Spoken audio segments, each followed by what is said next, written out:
All right, we're live. We're live.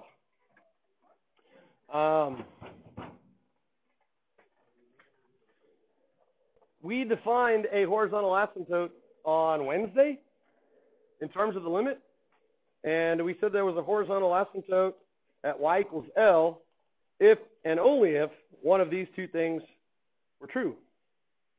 So the horizontal asymptote, true or false, was a discontinuity.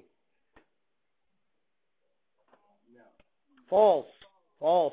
A horizontal asymptote is an asymptote, true or false? True, it's an asymptote. Very good. Yeah, hence the name. But there's only one type of asymptote that is also a discontinuity. Which one was it? The vertical asymptote. Good.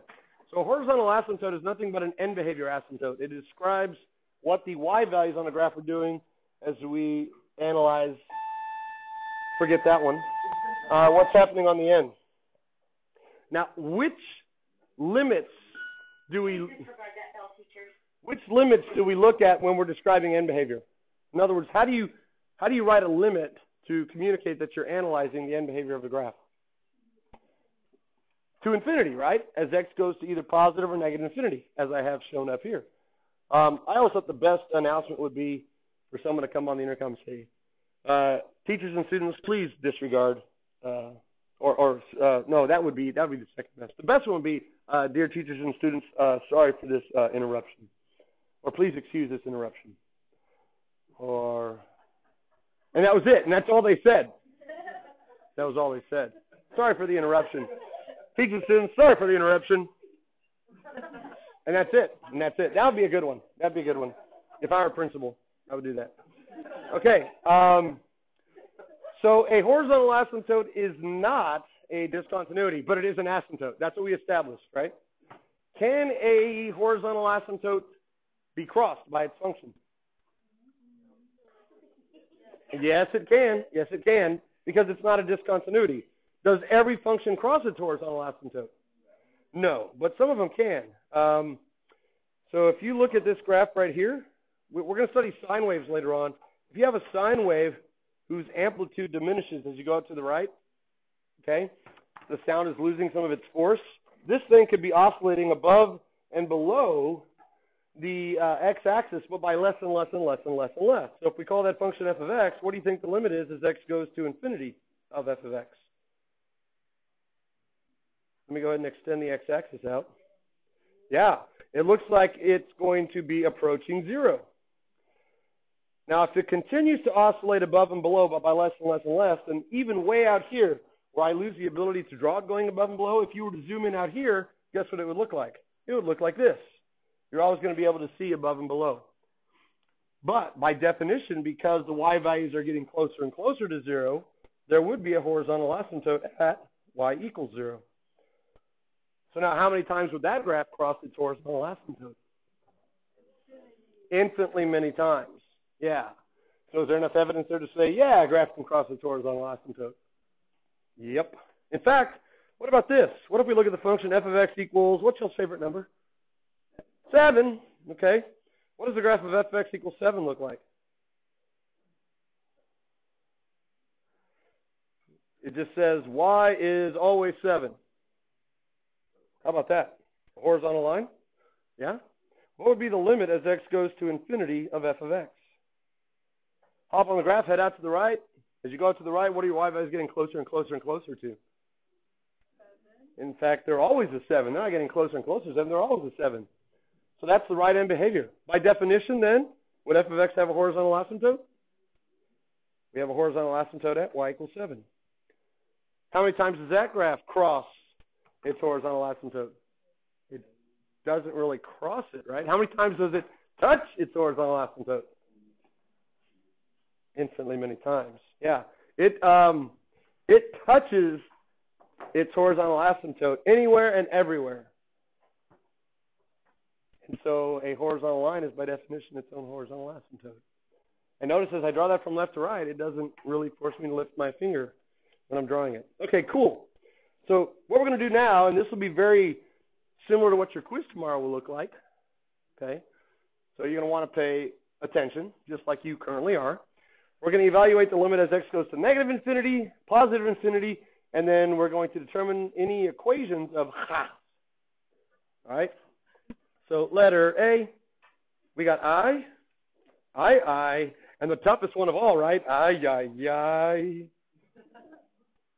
That's the limit as x goes to negative infinity of f of x. The limit as x goes to positive infinity of f of x. And then has, question mark. Now here's what you can do with notability, because we're going to answer the same three questions on parts A, B, C, and D, or whatever there are. So you can lasso that with scissors, just like the Cowboys used to do. I love that. Lasso it with scissors. And we're going to copy it, and then all we have to do is paste it on the next one, so we don't have to write all that over and over again. All right, so we're looking at the end behavior, not the local behavior. Local behavior would be like, again, we talked about it last Wednesday, like drunk people on the river, people around the plaza, you know, for parades or Wassail Fest. But for a graph, we're talking about like x-intercepts, y-intercepts, vertical asymptotes. In the next section, we'll talk about local max and local mins. The end behavior is very predictable. As you go out to either side, if it exists at all, it's either going to go up to infinity, down to negative infinity. It's going to oscillate between two fixed values, or it'll taper off and approach a specific y value, in which case we'd have a ha. So what do you know about the graph of f of x equals negative 3x squared plus who cares? It's a quadratic, so the graph is a parabola that opens what? Down. So just imagine in your head, right? Here's a parabola opening up. Now open down. What do you know about the end behavior on either side? Where are the y values going on both sides? No, the x values are going that way, but as you go out left to right, the y values are going where? Down to negative infinity. So if you know it's just a parabola that opens down, you know it's negative infinity. That's one way to answer these questions. Now, based upon the definition of a ha, do we have any ha's? Any horizontal asymptotes on this parabola? Nope. Because the only time we're going to have a horizontal asymptote if the answer to I or II is a finite y value. That's it. So ha's, we'll just say nope with a P. Nope. Now, what if you didn't know what the graph of negative 3x squared plus 5x minus 1 looked like? You're probably in the wrong class. But let's just say you didn't. Oh. Well, I don't even know where the vertex is. I just know it opens down. That's what I mean, right? Parabola opens down. That's all we needed. It could be shifted left or right or up or down, but that didn't matter for the end behavior. That's local behavior.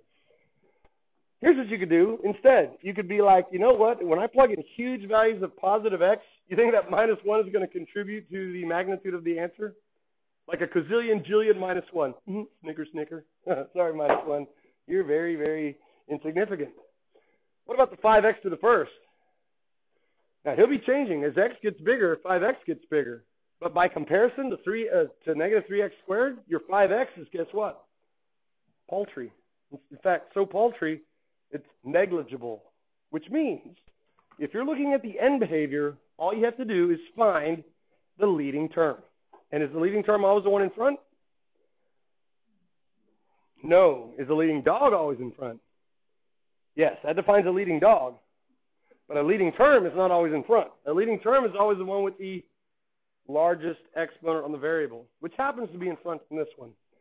For huge values of x, the leading term is going to be the one that is going to contribute to the growth the most. And the others are negligible, all right? So here's all you have to do then. If we're going to negative infinity, we can't really plug in a negative infinity, right? But we can plug in like a negative huge number. Let's try that. What is negative huge squared? Positive huger, right? Positive huger. And what's positive huger times negative 3? Negative huge right? Negative huge And guess how you're going to write negative huge Negative infinity. It's one of the few times you can use the double comparative. Okay? Now, let's try it going out to the right. As we go out to positive infinity, what's positive huge squared? Positive huger, right? What's positive huger times negative 3? Negative huge which is also negative infinity. And you get the same answer, okay?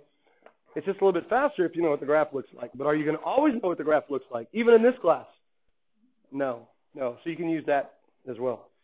All right, questions on letter A. All right, letter B. Go to your scissors, long hold, paste. Now we're done. The function's name is f of x on all of them, so we can do that. All right, so 4x cubed minus 2.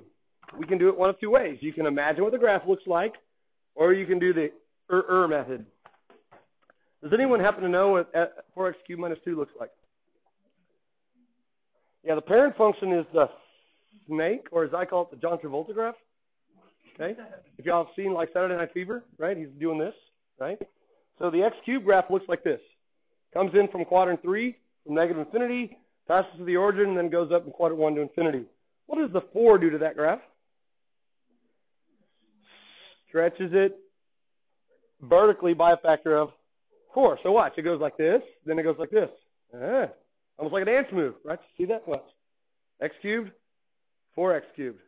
X cubed, 4x cubed. And what does the minus 2 do now that it's 4x cubed? Down 2. So then it will go like this. See that?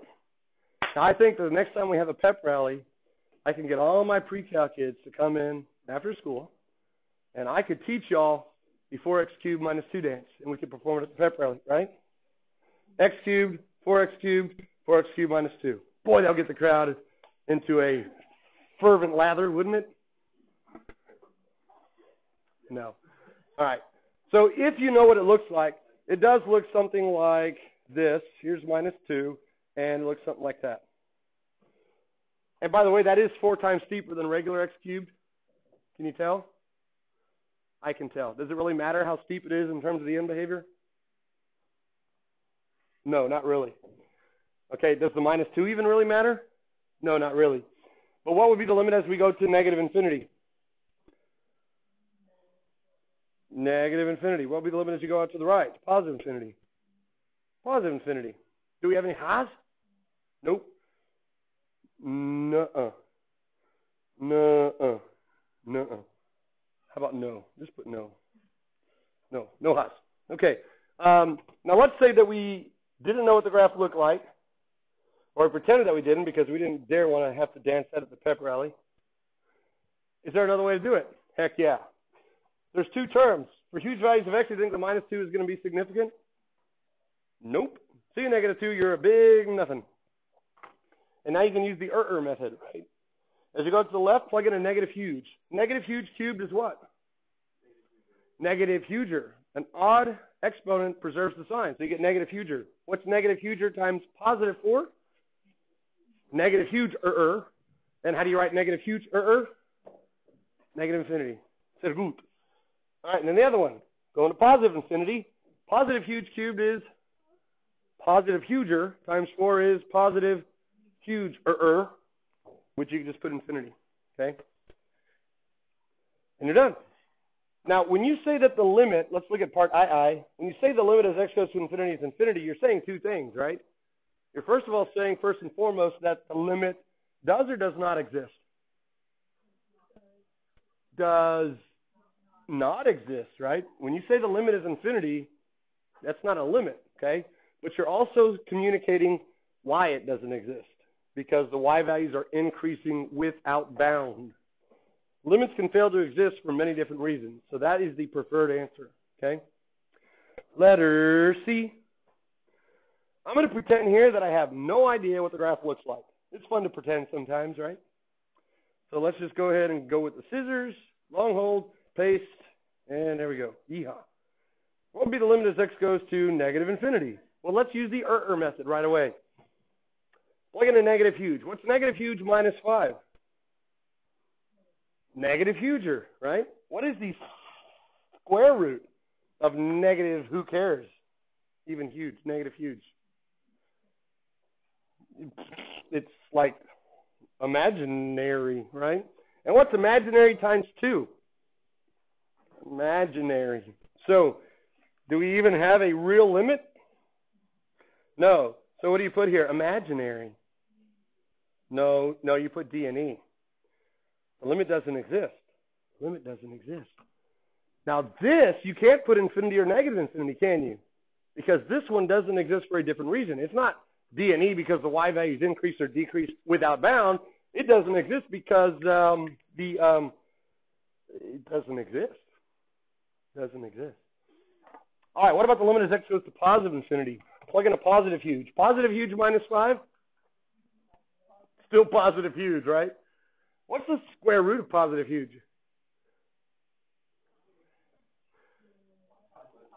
It's still positive huge, right? The square root of infinity is still infinity, right? That's kind of funny. And then what is a positive huge times a positive 2? Positive huge. So it's infinity. Positive huger, or positive huger, or maybe even positive huge, they're all going to be infinity, positive infinity. So do we have any horizontal asymptotes? No. None. Now this is a nice, easy one that you could also sketch.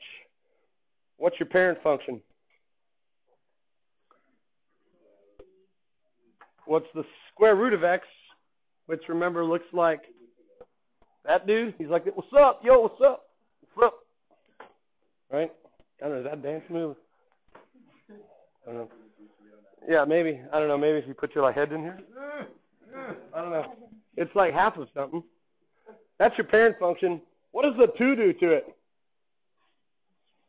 Instead of going like that, you're going like this. Like that. And then what does the minus 5 do?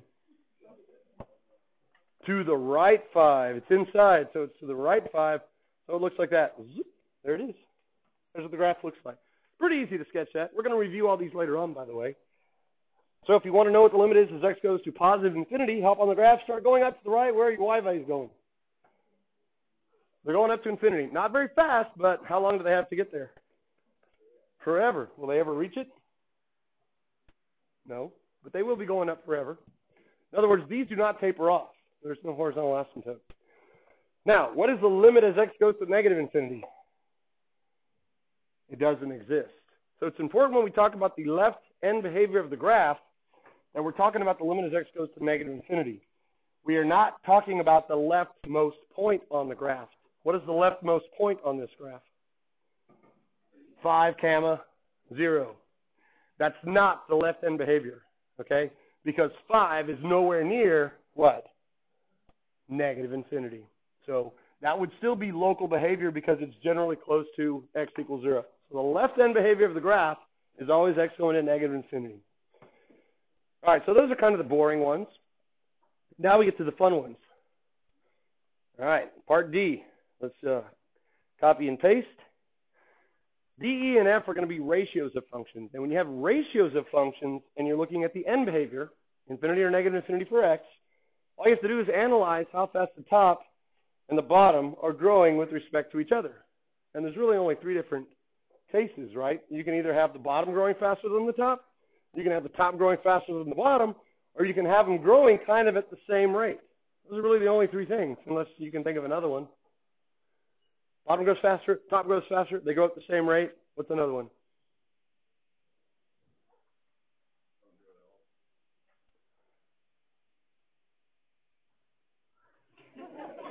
If they don't grow at all, then they're growing at the same rate, right? Yeah. But I mean, it falls under that category. But yeah. That was good. You're thinking, don't grow at all. And we're going to see one like that. We'll see one like that. Okay. So how are we going to do this? Well, there's 2 ways to do these. And by the way, did I mention these are fun? I think I did. They still are fun. You could do what's called analyzing the end behavior model. And by end behavior model, we don't mean Coach Fair. Okay? We mean a function that has the same end behavior as f of x. And here's all you have to do to get the end behavior model, which I'm going to refer to henceforth as the EBM. Okay? I'm going to call it y equals instead of f of x equals.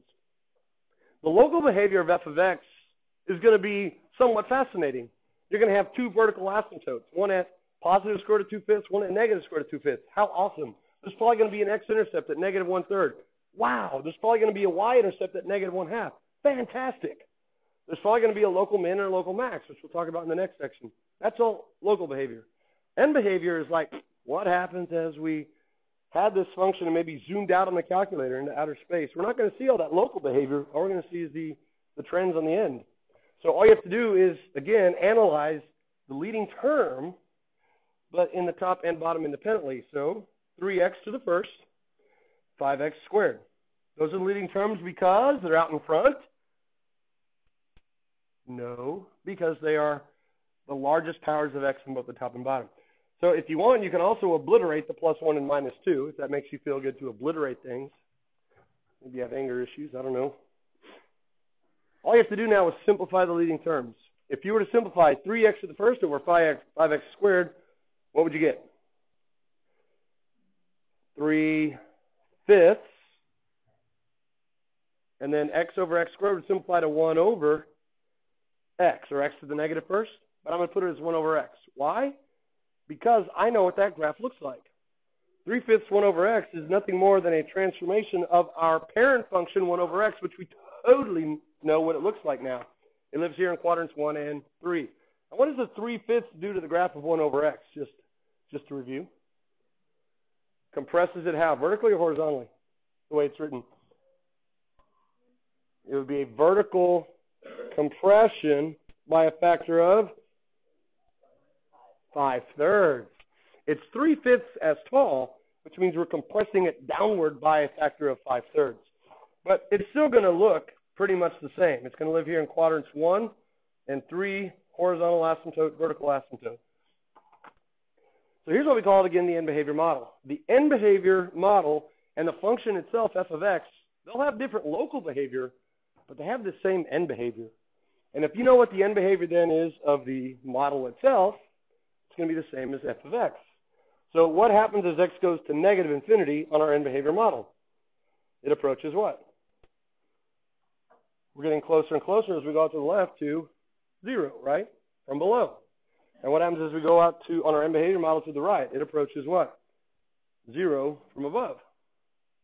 So do we have any horizontal asymptotes on our function f of x? Yes, we have horizontal asymptotes at y equals 0. So that's one way to do it. You can look at the end behavior model. They will have the exact same end behavior. Or there's another way to do it, simply by analysis. And some of you may prefer this, but I do want you to be able to identify the end behavior model. If you scratch out anything other than the leading terms, then all you have to do is analyze which one grows faster. X to the first versus x squared. For huge values of x, either positive or negative, magnitude-wise, which one grows faster, x to the first or x squared? X squared. So both of them are getting bigger. Okay, the top is getting bigger, the bottom's getting bigger, but the bottom's getting bigger faster. Let's see what that might look like. I'm just going to draw some fractions here. Let's let the numerator get bigger. 1, 2, 3, 4, 5. Everyone agree the numerator is getting bigger from left to right? Yeah. But because the denominator is getting bigger faster, let's exaggerate it. 10, 100, 1,000, 10,000, 100,000. What's happening to those ratios? They're getting smaller and smaller and smaller, approaching what? They're approaching 0. So, anytime you have a larger power of x in the denominator than the numerator, that's always going to be the case. The end behavior limit's always going to be 0. And if you wanted to tell if it's approaching 0 from above or below, all you have to do is come back and plug in a representative type of x. So like if you're going to negative infinity, just plug in a negative number to your leading terms only. 3 times negative is negative. 5 negative squared is positive. Negative over positive is negative. So you're approaching 0 from the negative side of 0, which is below. And that's exactly what your end behavior model tells you here as well. Okay, so what if that had been 3x to the first over, let's call it 3x to the second over 5x to the 12th power. We're not looking at the end behavior model, because you might not recognize 1 over x to the 10th, but which is getting bigger faster, x to the 12th or x squared? X to the 12th, right, for large values of x. And so what's going to happen to your ratios? They're going to get smaller and smaller, and they're going to go to 0. They're going to actually go to 0 a little bit faster. They'll never equal 0, because that's what these guys are actually doing. These things I scratched out, they're actually preventing it from really ever equaling 0, but it's going to get closer and closer to 0. So that was one of the cases you had back in Algebra 2. Whenever the denominator grows faster than the numerator, and in this case when the power of x is larger, the ratios always go to 0, and you'll have a horizontal asymptote at 0. So that's case 1. Case 2E. All right? Scissors, long hold, paste. There it is. We have another ratio. Let's go ahead and do, what do you want to do first? You want to do the end behavior model first, or you want to do the model first? End behavior model. Okay, so what's the leading term in the numerator? 4x squared, good. And the leading term in the denominator? 3x squared. So rather than obliterate everything else, you might want to eventually be using these at the end of chapter 3. We're going to be using these things to sketch a graph. You don't want to lose the information. So let's just focus on the leading terms. If you were to simplify then 4x squared over 3x squared, what would that simplify to? 4 thirds, right? The x squareds divide out. And what would be the graph of 4 thirds? What would it look like? That's another horizontal straight line. Okay, so y equals 4 thirds. What would be the end behavior of y equals 4 thirds on both sides as x goes to infinity or negative infinity? We've already talked about it, right? As you go to the left and right, you're not approaching any y value. You're the same y value everywhere. So the limit would be 4 thirds on both sides. Okay? There's no other place to go. So guess what the end behavior of the original function is going to be on both sides? 4 thirds. The end behavior model and the function itself have the exact same end behavior. So as you go out to the right, as you go out to the left, you're at 4 thirds the whole time. Bless you. This function will get closer and closer to 4 thirds. So there's a horizontal asymptote at y equals 4 thirds. That's one way to do it. The other way to do it is to just remember this case right here. Whenever the degrees are the same, they're growing at effectively the same rate, you're always going to have a horizontal asymptote at the quotient of your leading coefficients, or leading coefficient over leading coefficient, which will always be the limit on both sides as well, as x goes to plus or minus infinity. So I think that's what y'all memorized in Algebra 2. So when the bottom grows faster by any amount, they always go to 0. Always the same number. Here, it's always leading coefficient over leading coefficient if they have the same degrees. So what if that had been like 4x to the 21st over 3x to the 21st? Would it be any different? Nope, it wouldn't. It would still be at 4 thirds. But what if it had been, instead of 4x squared over 3x squared, what if it had been 14x squared over 33x squared? Now it's approaching what? 14 33rds.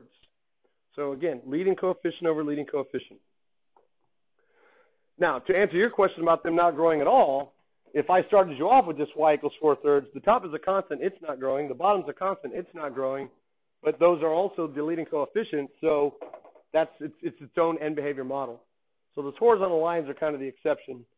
They're growing at the same rate. It'll still be at 4 thirds. So we got two cases, right? The bottom goes faster, always goes to 0. They grow at effectively the same rate, always leading coefficient over leading coefficient. What would be case number 3? Bottom grows faster, they grow at the same rate, top grows faster. Letter F. Scissors, paste. There we go. Let's do this one by end behavior model again. What's the leading term in the top? 4x to the 5th. It's actually in front. What's the leading term in the denominator? Very good. It's not just 6x to the 4th. The negative is super important. It's negative 6x to the 4th. So the end behavior model would be simplifying just the leading terms. If you simplified 4x to the 5th over negative 6x to the 4th, you're going to get what? Negative 2 thirds x to the first power, right? Now think back to Algebra 1. What do you remember about the graph of y equals negative 2 thirds x? There might be like a plus b here, which we're not even really interested in. What would that graph have? It's a line, right? It's a slanted line with the slope of negative 2 thirds. So is that line increasing or decreasing? Decreasing. And it doesn't really matter what the y-intercept is. We don't really need to find the b value if we're just interested in the end behavior. Because if you move that line up or down, it doesn't really matter. What is the end behavior of the line as x goes to negative infinity? As you hop on the line and go out to the left, where your y value is going? Positive infinity. So guess what the left end behavior of f of x is? Same, infinity. Because the line, as you go out to the left, goes up, so does f of x, whatever it looks like. And what about the limit as x goes to positive infinity? Where's the line going? It's going down to negative infinity, so that's the right end behavior of the function f of x as well, without even knowing what it looks like. Now, do we have any horizontal asymptotes? Nope, because neither one of these two are finite. In fact, they are both infinite. Yes? Infinite. So none. So that's a real easy way to do it with your end behavior model. But, of course, the other way to do it is to realize, let's see, for large values of x, which one's growing faster, x to the fifth or x to the fourth? X to the fifth. So now if you have a ratio and the top is getting bigger faster than the bottom, what's happening to the magnitude of your ratios? They're getting larger and larger and larger. So if you wanted to do it that way, here's how you could answer it. You could say, okay, so I know then that it's going to be approaching some type of infinity on both sides. If the top's getting bigger faster than the bottom, it's going to increase or decrease without bounds. So you can go ahead and throw down an infinity, and then you would come back step 2 and figure out the SIGN, the sign, okay, because they can get infinitely large magnitude-wise in either direction. And all you have to do that is plug in a representative type of number into the leading terms only. So if we go out to the left, let's plug in a negative number. Negative to the fifth is what? Negative times positive 4 is negative. So I have a negative in the top. Remember that, negative in the top. I'm going to hold my finger like this, okay?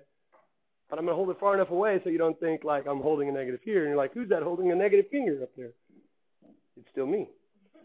What if you plug in a negative number into the leading term in the bottom?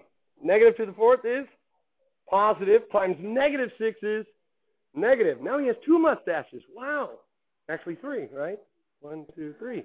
What's a negative over a negative? Positive. So guess what type of infinity it's approaching? Positive infinity. And if I go out to the right, let's plug in a positive number. Okay, just into the leading terms. Positive to the fifth times 4 is what? Positive in the top.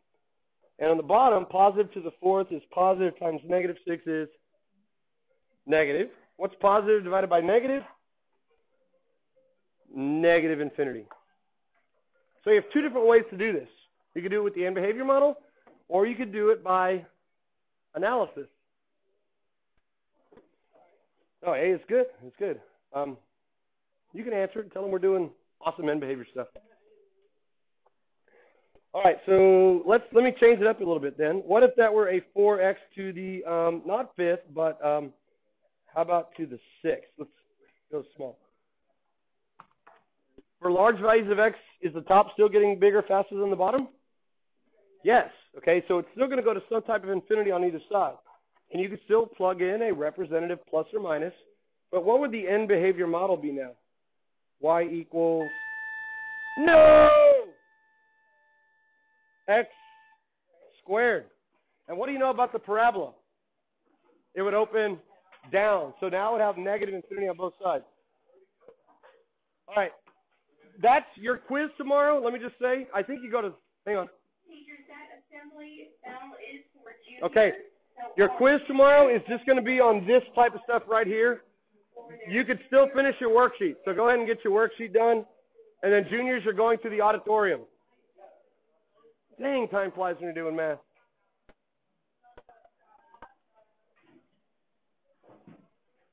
Auditorium. Yes. Uh-oh. Oh, yeah, we haven't gotten there yet.